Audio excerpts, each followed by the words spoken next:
This is the Ray Powers Hour. I'm on the line with a legendary bassist who got to experience firsthand the wild scene that was the LA Strip in the 1980s, ran with some of the most influential recording artists of the era. He's a cancer survivor, and it's no surprise. This guy is not one to back down from any scuffle. Ladies and gentlemen, the one and only Greg Chaisson. Thanks for joining us tonight. How you doing? I'm doing good, and that's an awesome introduction. I'll take that. Well, thank you. Listen, I followed your career, and I'll tell you, I'm not kissing your ass here. You're one of my favorite bassists because you broke the mold in a lot of ways, and we'll talk about that. But first of all, we talked about L.A., but you're an Arizona native, right? And you were born there, and I am. You live there today. No, I was actually born in Canada. Oh, okay, that's right. And moved to the United States when I was 5. I moved up to Fremont, which is in the Bay Area in California. And then when I was 16, I moved to Arizona and stayed here till I moved to LA in 81. Well, that's bad news for me. I mean, I was going to write in President Chaisson in 2020, but I guess it's not to be. Well, who knows? Things are so goofed up. Maybe I could get in. You're right. Yeah, with some of the choices we've had, anything is possible these days. Schwarzenegger's trying, so maybe you can get on that ticket. There you go. Schwarzenegger Chaisson, I'm in. There you go, man. So am I. Speaking of natural athletes, you're one, big baseball guy, baseball coach. And it's a funny thing because, you're a big athletic guy and you wind up in your first band, I'm told, not necessarily based solely on your musical credentials, but on the fact that your ability to physically protect the other guys in the band, kind of like a bodyguard or security detail, that was an issue. What was the story there exactly? Well, actually, I had no musical ability whatsoever. When some guys that were a few years younger than me approached me, and, it was 71, so the people with long hair were still considered hippies, and even though I had long hair, I wasn't a hippie. I was what you would call a freak. A freak is like a jock that turns into like a guy with long hair. Oh, okay. And so these guys were a few years younger, and they were getting picked on by some of the other jocks. And so they kind of surmised that if they asked me to be in their band, that would keep the other guys from picking on them. But they didn't tell me that. They just said, hey, if you buy a bass, you can be in our band. And I thought, that's an odd request. So I said, well, sure, I wasn't doing anything at the time, and I did that. I didn't find out till a year later that that's why I got in the band, and apparently it worked because no one picked on him after that. Yeah, certainly works. It's funny, my brother got a gig that way too. They didn't tell him either, but he was a 230-pound black belt and, a scary-looking guy at the time. And the same thing, it's like these guys were getting kind of, not pushed around, but they felt intimidated, so that made him feel a little better. But, hey, listen. These guys were actually being pushed around, and I would actually witness it, and I didn't think it was that cool, but I didn't know them, and I just kind of was like, whatever. Right. And then sooner or later, I'm still friends with some of those guys, oddly enough, all this time later. That's cool. Well, Peter Grant will tell you, listen, sometimes a little muscle doesn't hurt. It doesn't hurt. You're right. Sometimes you gotta stand up for yourself. Absolutely. Well, I'm glad that people are taking bullying seriously these days, and, kids shouldn't have to deal with that on a daily basis. There's enough to go around. There's enough stuff happening in the world, It's crazy. I totally agree. Now, you're in the band Surgical Steel at some point, a band that you formed, and correct. You wind up meeting, hanging out with, and befriending Judas Priest frontman Rob Halford years before you're on the national platform. How did that come about? The guitar player in Surgical Steel, who was my best friend, was out at a rock club out here in Arizona called Mr. Lucky's, and he called me like late at night and said, hey, are you going to have the Jerry Cooney, Larry Holmes fight on, which we always had the fights on, pay-per-view, whatever. Ooh, back then. I said, yeah. And he said, do you care if I bring someone over to watch it? And I said, well, who is it? And he said, well, it's Rob Halford. And I said, yeah, right. Exactly. And so later that night, he walks with Rob Halford, and it's like, you got to be kidding me. And so we kind of became friends from there, and he wanted to see the band he knew we had a band, and so he wanted to come and see us play, and so we were playing at a big kegger, which is what you do in Arizona. You get 20 kegs of beer and charge $5 to get in, and all you can drink and make a fool of yourself. And we were playing at one of these keggers, and he wanted to come up and sing with us. And oddly enough, it was Jeff Martin, who eventually was the Badlands second drummer, but he was Racer X's vocalist. And it was his first gig singing in Surgical Steel, and his idol was Halford. So it was pretty funny watching him being completely intimidated and geeked out by Rob being there. But we ended up becoming good friends for the rest of my time in the band, and then even beyond that. That's a great story. But of course, LA is the place to be in the 80s. So you move out to Los Angeles, and you get the gig with Rat as their bassist of all people. Rat was an up-and-coming band in 81, 82. They were on the rise. You get that gig, but then a stroke of unfortunate circumstance. What happens there? I ended up getting pneumonia. I had never lived by the ocean, or not in years. And I didn't realize I had asthma, and I probably wasn't taking care of myself the best that I could while I was there. I kind of was doing a minimum wage gig and not eating well. And, I didn't party or anything like that, but, so I ended up getting pneumonia. And so I got the Rat gig, rehearsed with them for a couple weeks, never did a gig with them. And then I couldn't go to rehearsal for a while. And, they ended up getting a guy named, Joey Chris. And at the time, probably, Bobby Blotzer and Robin Crosby wanted me to be in the band, but I don't think I was Piercy or, Warren. I don't think I was their first choice. And so they ended up getting Joey.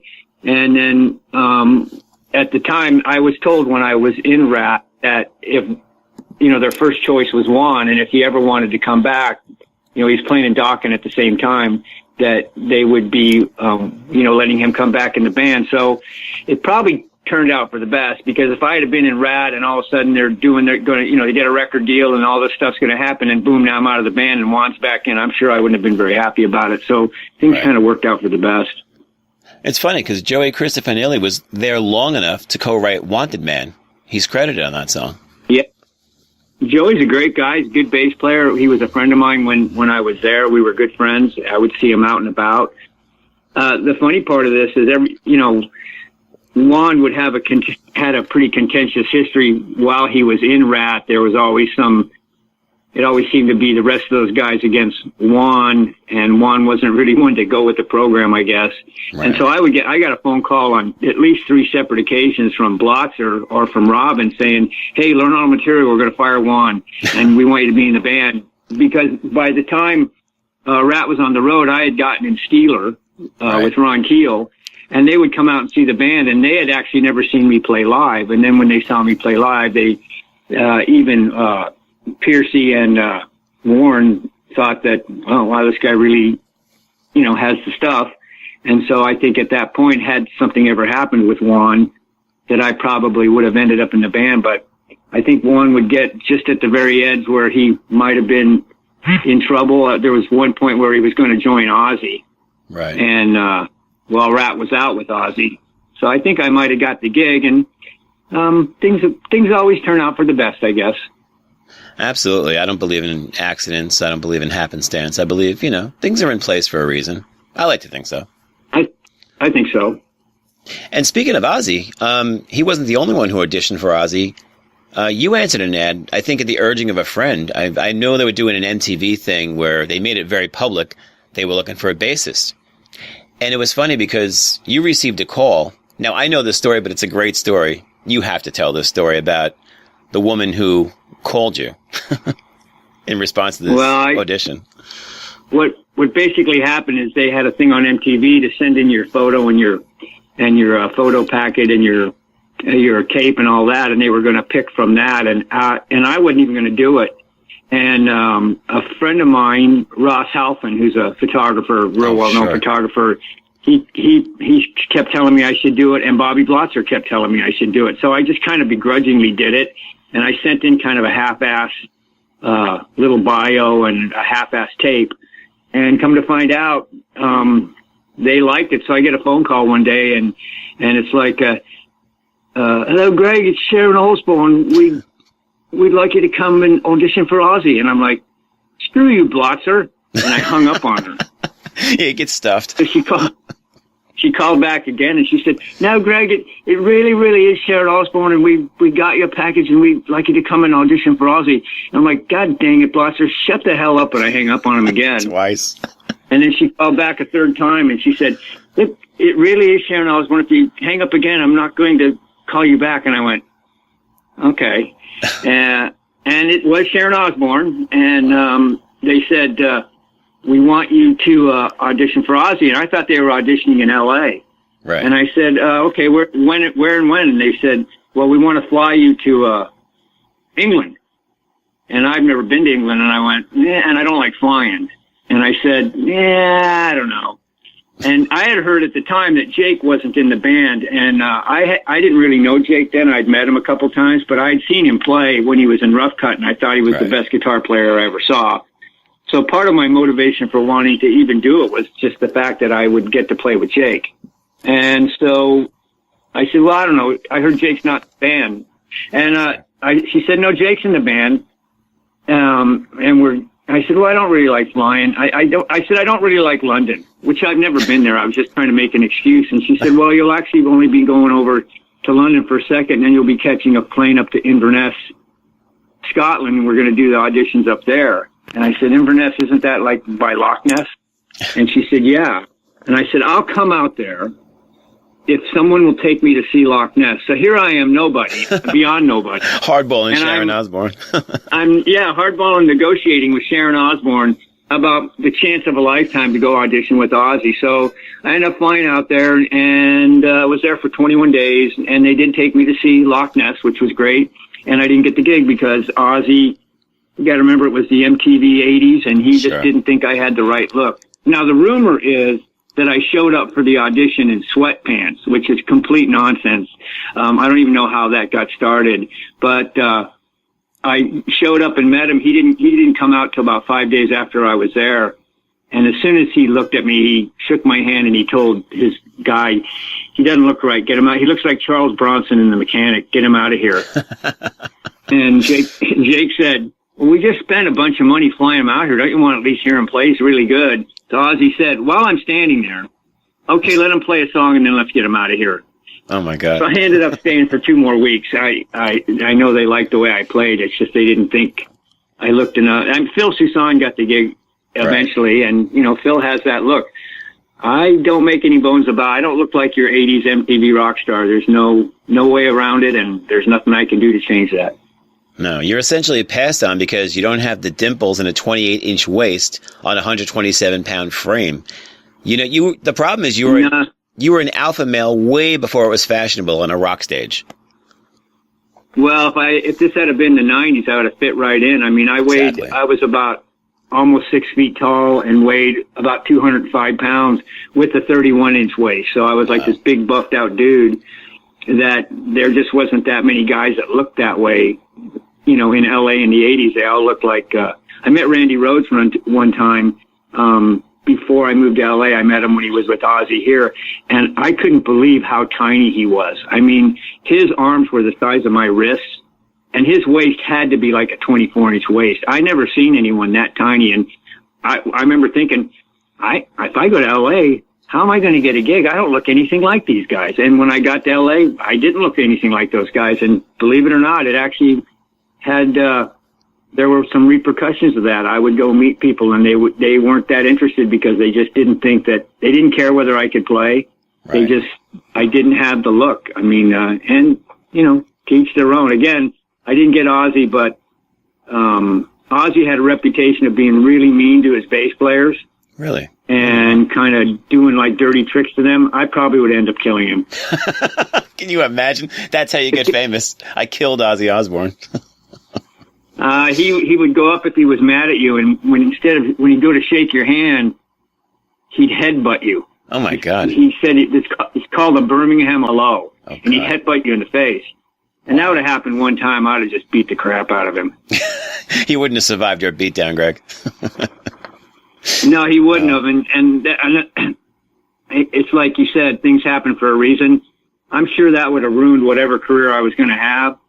But through that whole Ozzy ordeal, Jake and I became friends. And while he was in Ozzy and I wasn't, he would call me from the road. And when he was off break, we'd hang out. He'd come over and have dinner with my wife and I, and we ended up becoming really good friends. So, you know, at the time, you can't really figure out. I remember when I didn't get the gig, I remember telling my wife, they said I wasn't good enough.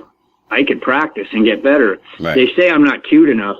How am I supposed to fix that? Well, I can attest. I mean, the first 10 bands I tried out for with the management, with anybody that had a manager, the first 5 questions on the phone were never about music. It was, what color are your eyes? Right. What's your waistline? How long is your hair? If you pass that test, okay, let's hear you play. I still can't get past the image of you beating Ozzy down in front of 25,000 people, because that's where it would happen. You know that. Man, he was pretty hardcore to me while I was there. He was drinking then, and we'd be rehearsing, you know, basically writing the Ultimate Sin record, and he'd start in on me because I was the only guy that wasn't in the band, and he'd just start ragging me about my bass tone or this or that, and I'd be turning around, fooling around with the amp, and Jake would be looking at me, and he could see my face getting red, and I was getting madder by the second, and I'd look at Jake, and he'd just shake his head like, don't do it.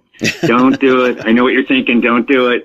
And he was right. I was thinking, okay, I could kick his ass right here, but I'm in Scotland. I have a plane ticket from London back to LA, but I don't have one from Inverness, which is in the north of Scotland, back to London. How am I going to get there? And I have no money. I'm going to have to just tolerate this. And if it wasn't going to be a good fit. No. And if you have a boxing and a martial arts background, that just doesn't look good beating on a guy like that. Yeah, but I have the other thing that goes with that, which is at the time I had a notoriously bad temper, and if you push the right button enough times, evil Greg would come out, and he's not a very nice guy. Yeah, that's a bad mix. But now you mentioned it, you immediately bond with Jake, and out of that experience, you become close friends, and that leads to Badlands, where myself and a significant percentage of rock fans really come to know you. And Badlands featured you, Jake, a young phenomenal singer named Ray Gillen, and Eric Singer, who obviously is now a household name, having been Kiss's drummer for 25 years, really, on and off. So, I think longer than Peter Criss was in Kiss. Absolutely. I think he has the longest by tenure. Quite a bit. Yeah, absolutely. 2 big runs, yeah. Now, Badlands doesn't sound like the prototypical hard rock band of the late 80s, and you had a lot to do with that. Finger picking, melodic style, 70s style, where most bands, most producers wanted the bassist, I know, and the drummer to just ride the route with the pick and stick to that 4/4. You guys clearly weren't about that. No, and that was always the plan from the get-go. I mean, when Jake and I would play together in Scotland, he realized I was kind of a throwback to the 70s bass players that, you know, I grew up listening to.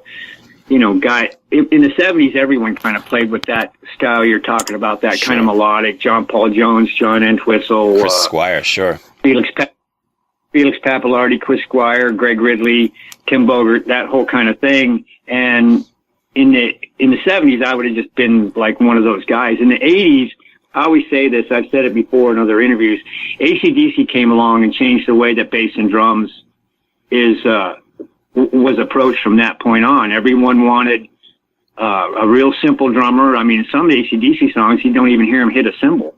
That's very true. It's just hi-hat and then bass, same thing. I didn't even realize Cliff Williams was a good bass player.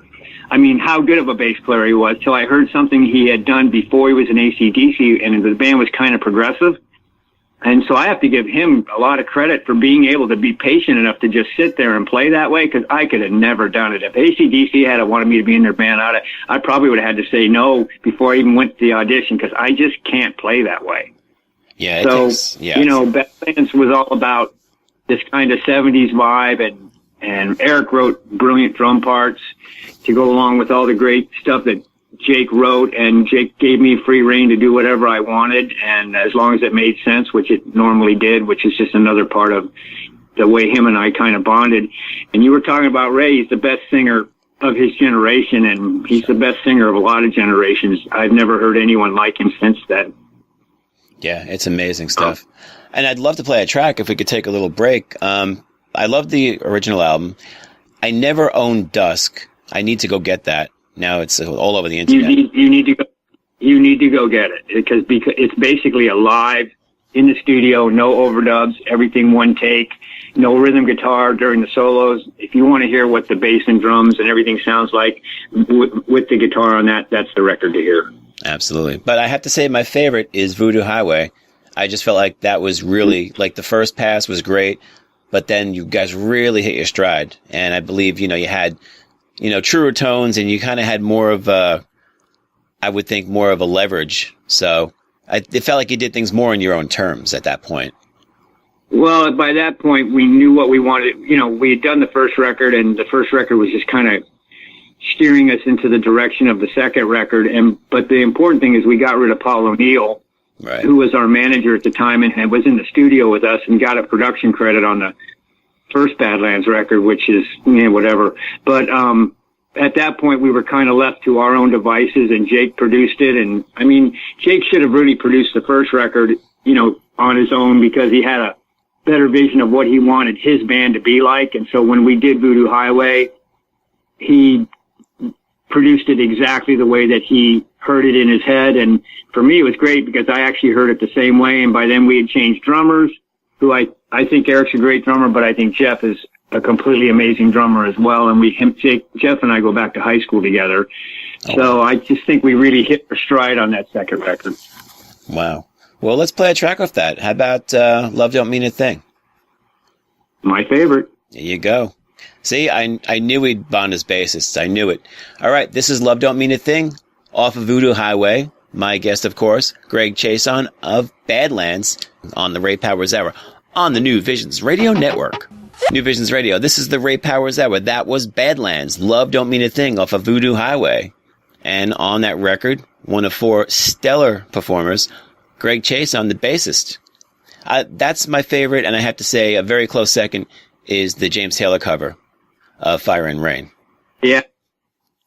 An interesting little tale on that is that we never played our own songs in sound check. So Jake would make a tape or a couple of cassette tapes back when you made cassette tapes of songs he wanted us to play in sound check, and it'd be like free songs or trapeze or Grand Funk or whatever, Santana, just 70s, really cool kind of 70s stuff. That wasn't standard stuff. And so we were at a sound check somewhere back east, and Ray said, one of the covers we did was Fire and Water by Free.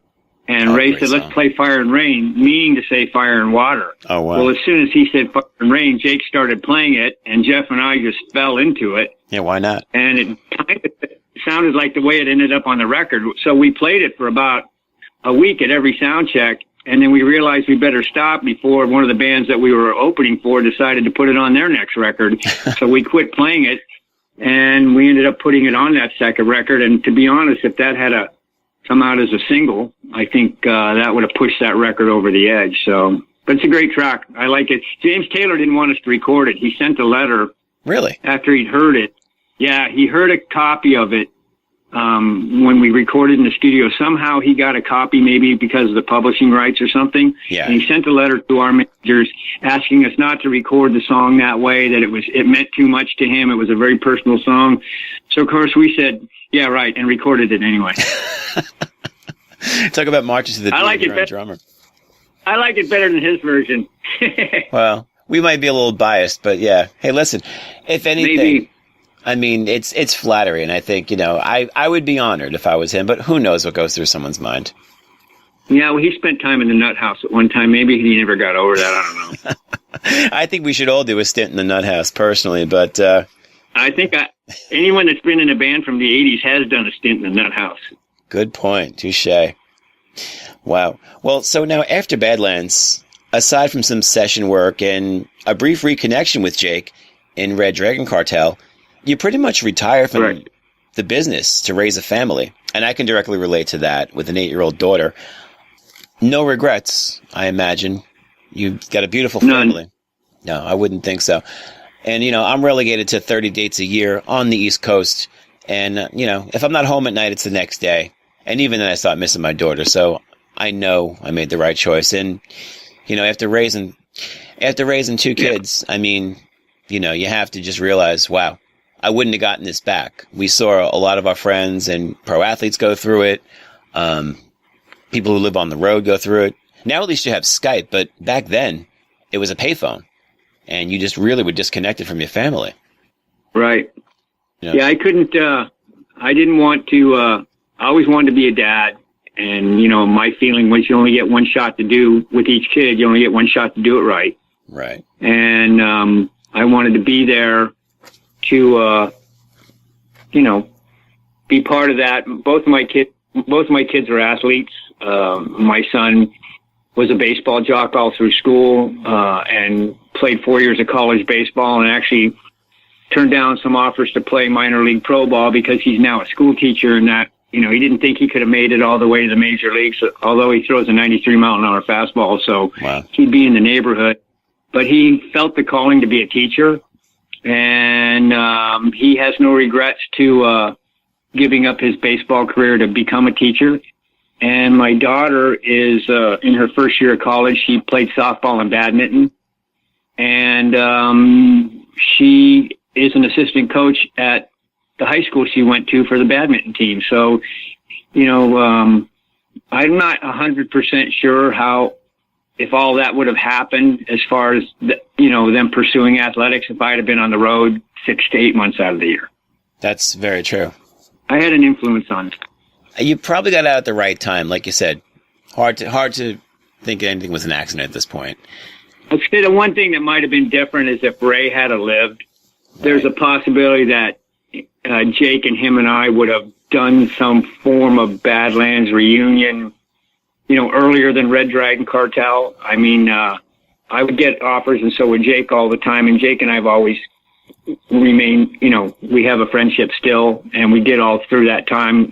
We didn't talk every week or anything, but we talk frequently. And there was always people that were interested in a Badlands reunion, but he never felt, and I agreed with him, that we could do it, the name justice without Ray in it. So had Ray lived, there's a possibility that, maybe I would have taken a year out of something to go do it as my kids got a little older, but it just ended up, it just didn't seem right. When Red Dragon Cartel came along, I knew Jake was getting back into the business, and I knew that I wasn't involved in it, which again was fine. I was doing my thing.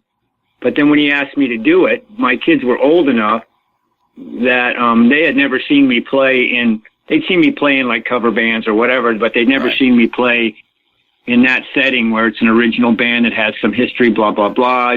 Jakey Lee, you call me, I appreciate the introduction as legendary.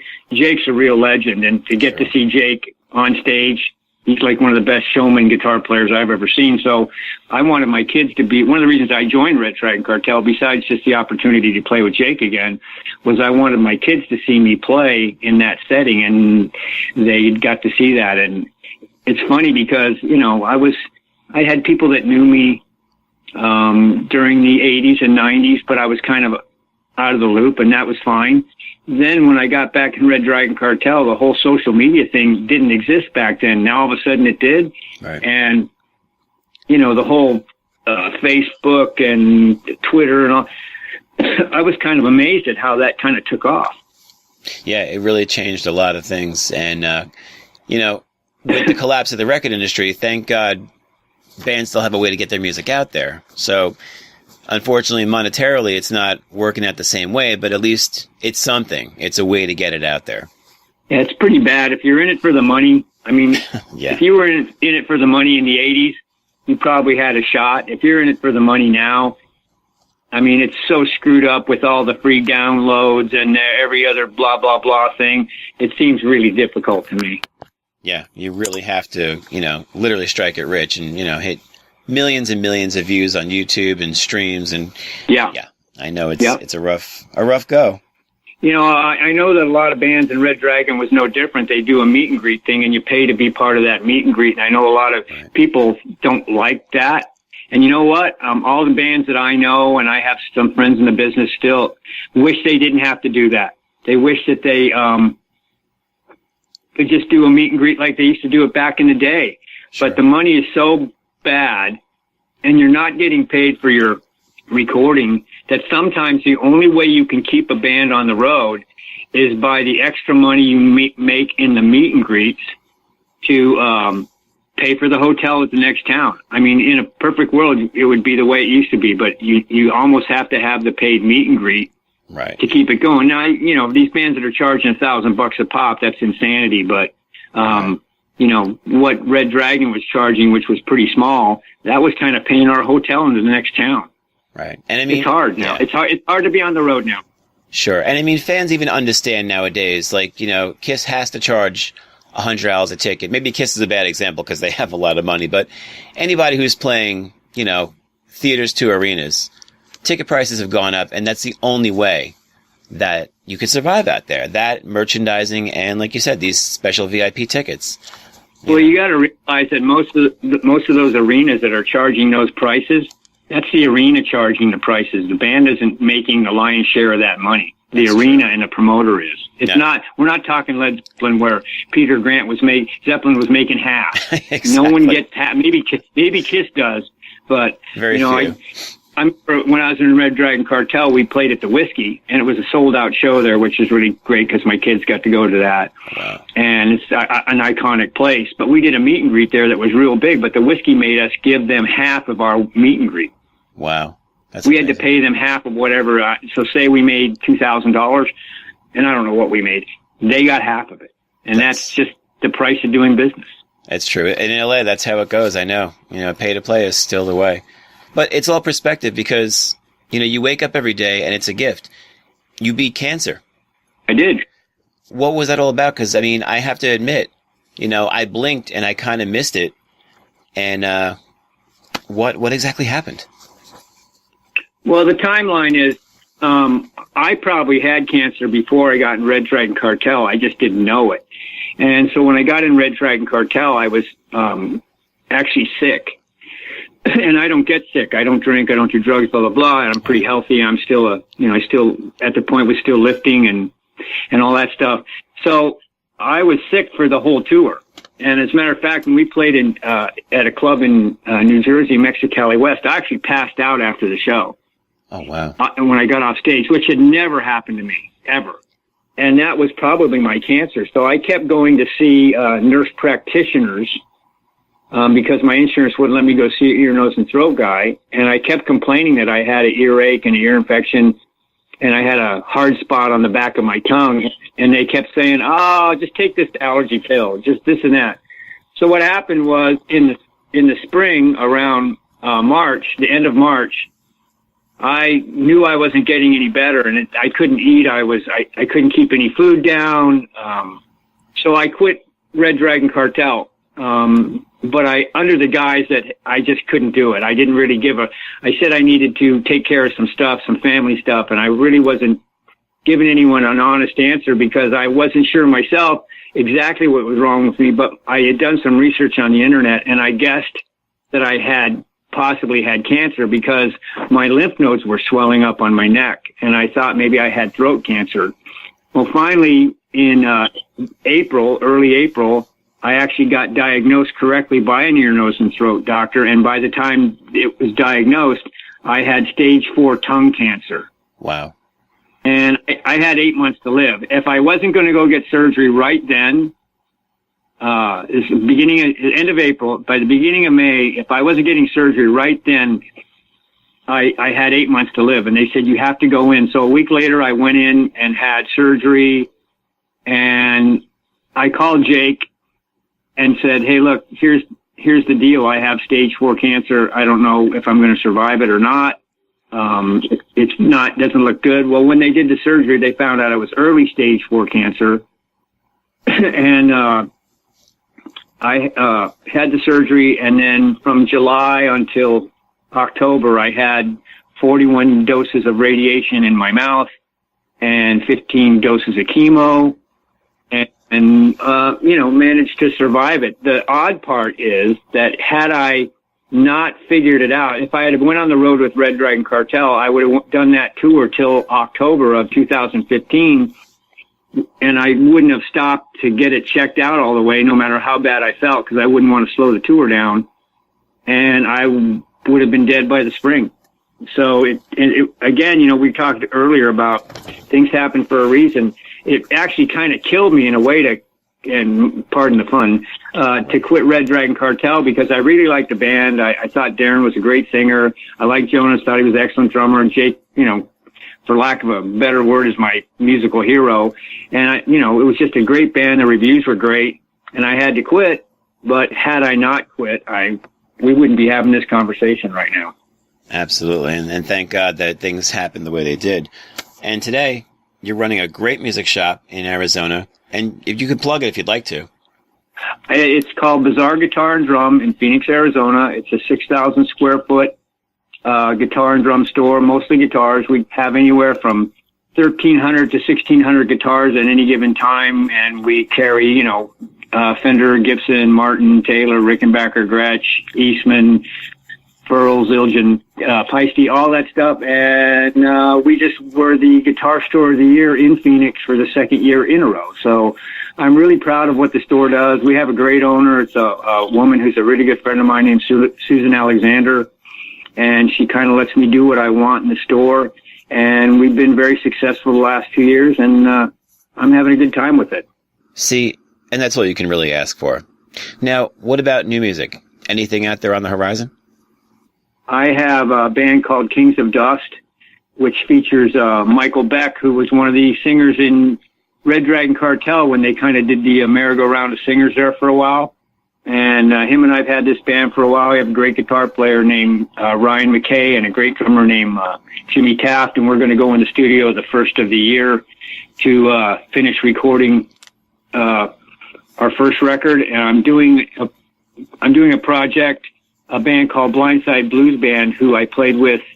I made 3 records with them in the 90s, and it's a guy named Mike Onesco, a great guitar player and singer, with Jeff Martin playing drums, which is kind of cool. Jeff and I, like I said, we go way back. And then I'm doing a band with another local guitar player named Brian Bizard, and Ken Mary's playing drums.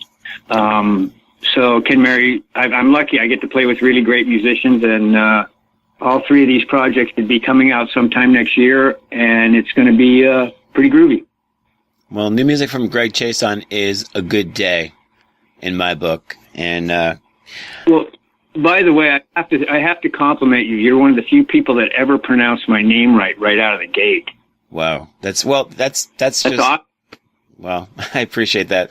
See, that's just preparation 101. I just think, that not doing so is just one of the worst things you could do. I mean, not really, but, let's face it.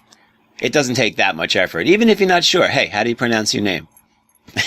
Well, you are the man in my book. Well, I certainly try, Greg. I appreciate it. And, I don't want to suck up too much, but I did play those Badlands records front to back to hone my chops. And I'm still trying to catch up. One day I'll get there.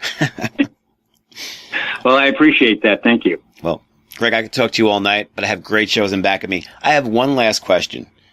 Being that you run a fantastic shop of the year in all of the state, is there any better feeling than seeing the face of a kid leaving the shop with his first guitar? That's a pretty great feeling. We do quite a bit of that. So I really enjoy. I get along really good with kids. So when a kid comes in and gets his first guitar, we let him kind of jam on the big amps and all that stuff, and it's a pretty gratifying thing. Lots of times they'll come in on the weekend and we'll just let them hang around and make noise for a couple hours, and those are future customers, and it makes for music makes for a better kid. Yeah, I'll be looking to buy their records in 10, 15 years. There you go. I get some kids that come in there that are pretty doggone good. That's awesome. Well, Greg, if I come through, I promise I'll stop in. I'll let you know I'm in the store. And everybody go check that out. Bizarre Guitar in Phoenix. Ask for Greg. And new music coming soon. Greg, I can't thank you enough for hanging with us tonight. Thank you so much. Well, thanks for asking me, Ray, and you have a good night. You too. God bless, man. God bless you too. The Ray powers our New Visions Radio.